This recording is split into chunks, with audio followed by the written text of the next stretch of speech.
Good morning friends, सभी का फिर से स्वागत है मेरे इस चैनल पे।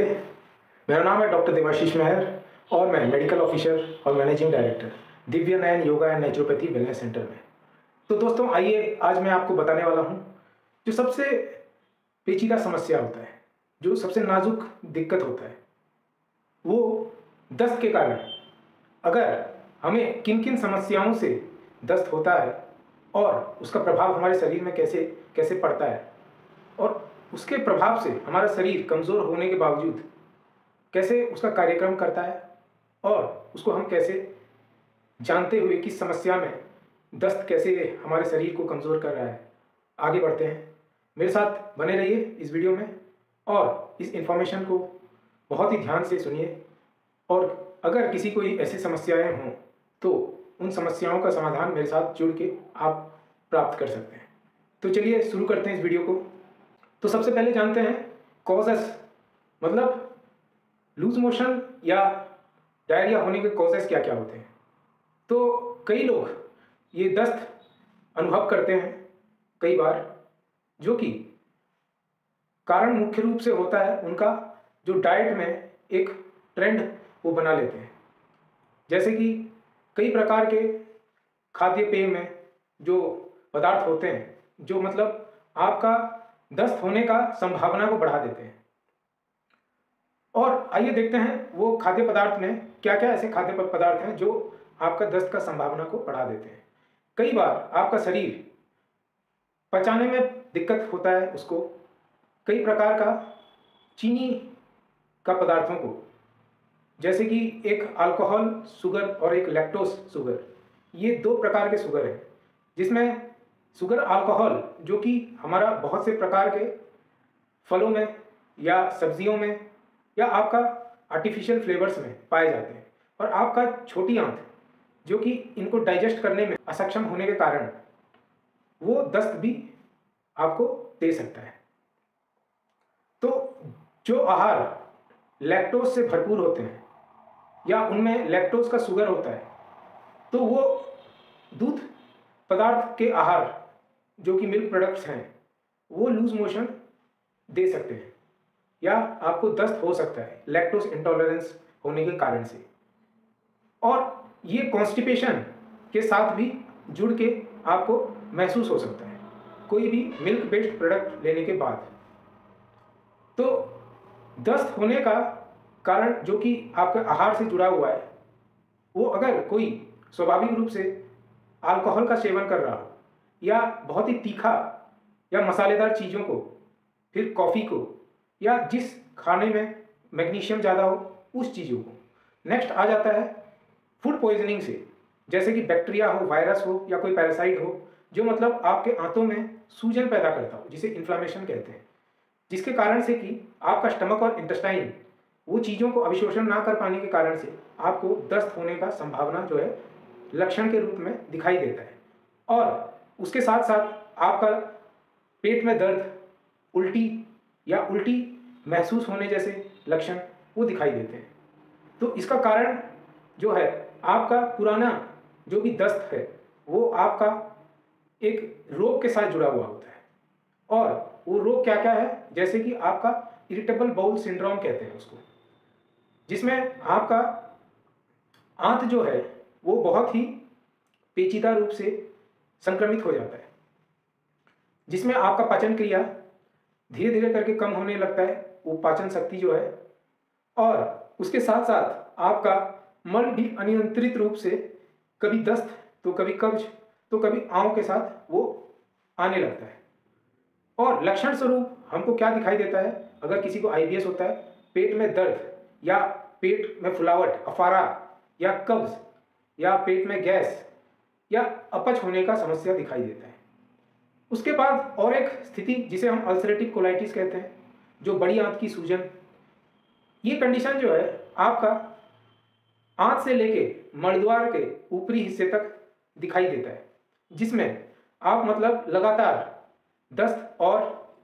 कई बार खून के साथ भी वो दस्त होता है, जिसके कारण से हमें कमजोरी होता है और वेट लॉस भी कई बार होता है। तो इसमें क्या, इसमें भी स्वाभाविक रूप से हमें पेट में भारी भरकम दर्द और बार बार मोशन जाने का एक प्रक्रिया जारी रहता है, जिससे थकान भी महसूस होता है और बहुत ही तेज गति से आपका वेट भी घटता है। मुंह में छाले भी पड़ने का संभावना है, आपके जोड़ों में दर्द भी होता है और आपका आंख में भी थोड़ा चिड़चिड़ापन या इरिटेशन होता है। नेक्स्ट जो है वो कॉन्स डिजीज़ कहते हैं, जो कि एक लंबे समय तक कंटिन्यू होके आपका आंतों का जो लाइनिंग होता है उसको वो डैमेज करता है, जिसे हम इलियाइटिस भी कहते हैं। ये स्मॉल इंटेस्टाइन में सूजन होने के कारण आपका दस्त और अन्य कई लक्षणों का सामना आपको करना पड़ता है, जिनमें फिर से आपका पेट में भारी दर्द और मल में आपका खून और थोड़ा बहुत वेट लूज भी होने का संभावना हो सकता है और कई लोगों का वेट स्टेबल भी रहता है और कई लोगों को इसके कारण से लंबे समय में थकान भी महसूस होता है। नेक्स्ट आपका सीलियक डिजीज, जो कि एक ऑटो इम्यून कंडीशन है और इस कंडीशन में आपको ग्लूटेन इंटॉलरेंस नाम का दिक्कत होता है। ग्लूटेन जो कि हमारे गेहूं में और गेहूं के अन्य कई खाद्य पेय के पदार्थ में पाए जाते हैं। तो ये होने से क्या होता है, हमारे आंत में सूजन होना चालू हो जाता है, जिससे कि हम दस्त और अन्य कई लक्षणों का स्वाभाविक रूप से सामना करना पड़ सकता है, जिसमें आपका सामान्य पेट में दर्द या मरोड़ या आपका गैस होने के कारण से अफारा या फुलावट पेट में महसूस हो सकता है और कई बार दस्त भी होने का संभावना इस कंडीशन में दिखता है। और स्किन का भी कई बार इरिटेशन होता है, जिससे कि रेडनेस होने का चांसेस भी होता है और ये अगर लगातार जारी रहा तो वेट भी लूज हो सकता है। नेक्स्ट बाइल सॉल्ट या बाइल एसिड का मैल एब्जॉर्प्शन, मतलब जो भी आपका बाइल सॉल्ट्स या बाइल एसिड है वो अगर सही तरीके से यूटिलाइज नहीं हो सका, अभिशोषित नहीं हो सका, तो वो आपका प्रिवेंट करता है आपके फैट को ब्रेक डाउन होने के लिए। वो फैट आपके डाइजेशन के प्रोसेस में टूटने का पद्धति को जो है फॉलो नहीं कर पाता और उसके बाद आपका गॉल ब्लैडर और लिवर का भी दिक्कत आने का संभावना हो सकता है। अगर बाइल का मैल एब्जॉर्प्शन हो तो दस्त होने का बहुत अधिक चांसेस होता है, जिससे कि कमजोरी और थकान भी महसूस हो सकता है। हमारा ओवर एक्टिव थायराइड, जिसे हम हाइपर थायराइडिज्म भी कहते हैं, इसमें क्या होता है, आपका ओवर एक्टिव थायराइड, जब आपका थायराइड ग्लैंड आवश्यक से अधिक हार्मोन प्रोड्यूस करता है जो कि इंटरफियर करता है नॉर्मल फंक्शनिंग के साथ, और एक बार ये नॉर्मल फंक्शनिंग हैम्पर हुआ तो लक्षण स्वरूप आपके जीआई सिस्टम में, आपके डाइजेस्टिव सिस्टम में अव्यवस्थित होने के कारण आपको दस्त लगने का संभावना बढ़ जाता है,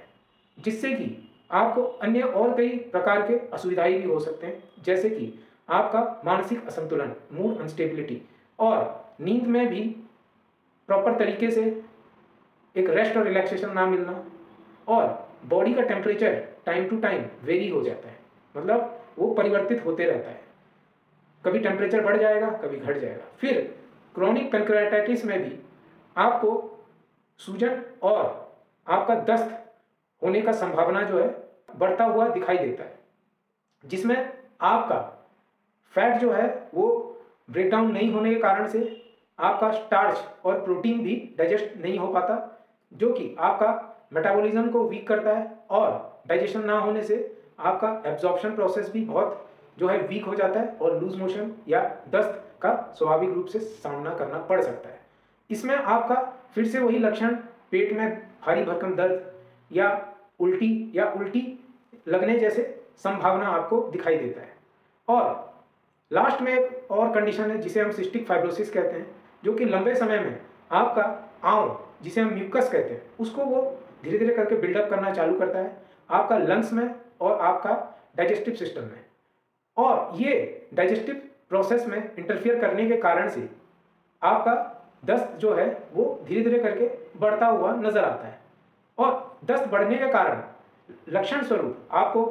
छाती में दर्द होने का चांसेस इन्फेक्शन के कारण बढ़ सकता है, या सांस में फुलावट, और बहुत से कंडीशन है जैसे कि आपका अंडरवेट, बहुत तेजी से वेट घटने के कारण से आपका वेट में बहुत ही ड्रास्टिक चेंजेस दिखने लगता है, और कई बार खांसी भी होता है। और ड्यूरिंग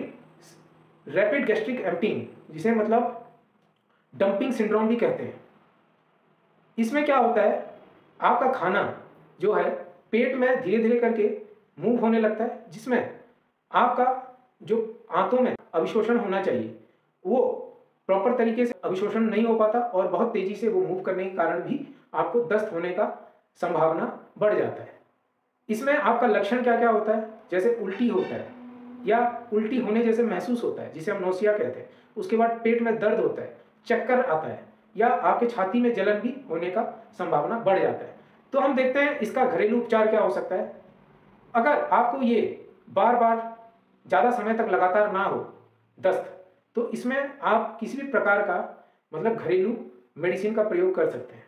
जिसमें आपका कुटज घनवटी, जो कि आयुर्वेद में सबसे सर्वश्रेष्ठ दवा माना जाता है दस्त को रोकने के लिए,